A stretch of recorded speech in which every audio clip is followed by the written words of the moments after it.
Hello friends, आप देख रहे हैं आज एक अनहोनी की आपके दोस्त कश्यप के साथ। आज की हमारी कहानी के लेखक हैं महेश जी।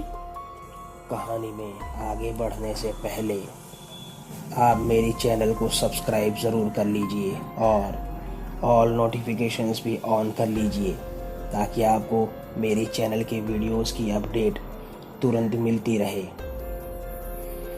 दोस्तों, आज की हमारी कहानी है मुंबई की लोकल ट्रेन की। महेश, जो एक सेल्समैन है, वह एक रात को अपने घर कल्याण जाने के लिए करीब 11:30 बजे रात को लोकल ट्रेन में बैठा। अमूमन ट्रेन में यात्री इस समय काफ़ी कम होते हैं और यह महेश को भी पता था, लेकिन फिर भी उन्हें आश्चर्य हुआ क्योंकि उस वक्त काफ़ी डिब्बे एकदम खाली ही थे। महेश पीछे की लंबी सीट पर जाकर के लेट गया आराम करने के लिए। थोड़ी देर बाद महेश की आंख लग गई। तभी महेश को लगा जैसे उसके पाँव के पास आकर के कोई बैठा। तब उसकी आंख खुल गई और उसने देखा कि एक लड़की जो जीन्स टी शर्ट पहने थी उसके पाँव के करीब बैठी थी। तब महेश तुरंत बैठ गया और कहा कि इतने बड़े डिब्बे में तुम्हारे को इधर ही बैठना था, आगे जा कर के बैठो ना, काफ़ी जगह है, मेरे को सोने दो। लेकिन वह लड़की वहाँ से ज़रा भी नहीं हिली। तब महेश ने उससे कहा कि मैं ही चला जाता हूँ।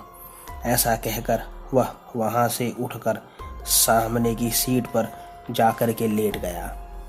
लेकिन अब महेश सो नहीं पा रहा था, तो वह खुली आंखों से लड़की को देख रहा था। थोड़ी देर बाद लड़की ने कहा कि मुझे छोड़ दो, तुम जानते नहीं मैं कौन हूँ, मैं तुम लोगों को मरवा दूंगी, हटो यहाँ से। ये सब सुनकर महेश डर गया कि यह लड़की कहीं उसे फंसाना तो नहीं चाहती। तभी अचानक से लड़की नीचे घसीटती हुई आगे बढ़ने लगी, मानो जैसे उसके बाल पकड़कर कोई खींच रहा हो। यह देखकर महेश बहुत ज़्यादा डर गया और खुद ही ज़ोर ज़ोर से कौन है, कौन है करके चिल्लाने लगा। लड़की अभी भी चिल्ला रही थी, मुझे छोड़ दो, मुझे छोड़ दो। लेकिन महेश को कुछ भी नज़र नहीं आ रहा था। तभी अचानक से लड़की उठी और महेश डर के मारे सीट के कोने में दुबक गया। तभी वह लड़की चालू ट्रेन से नीचे कूद गई। यह देखकर महेश बहुत ज़्यादा डर गया और चिल्लाते हुए दरवाजे की तरफ दौड़ा। कूद गई, कूद गई कहता हुआ उसने गेट से बाहर देखा, लेकिन ट्रैक पर घना अंधेरा था और कुछ नहीं। तभी उसकी नज़र चौंक गई यह देखकर कि वह लड़की तेज़ी से उसके डिब्बे की ओर डरावनी आवाज़ करती हुई हाथ आगे करके दौड़ रही थी। यह देखकर महेश बहुत ज़्यादा डर गया और वह बेहोश होकर डिब्बे में ही गिर गया। थोड़ी देर बाद जब महेश को होश आया तब वह उस डिब्बे में अकेला ही था और कुछ देर में ट्रेन कल्याण स्टेशन पहुंच गई। महेश इतना ज़्यादा डर गया था कि उसने वह जॉब ही छोड़ दी और अपने गांव वापस चला गया, जहां वह अब किराने की दुकान चलाता है।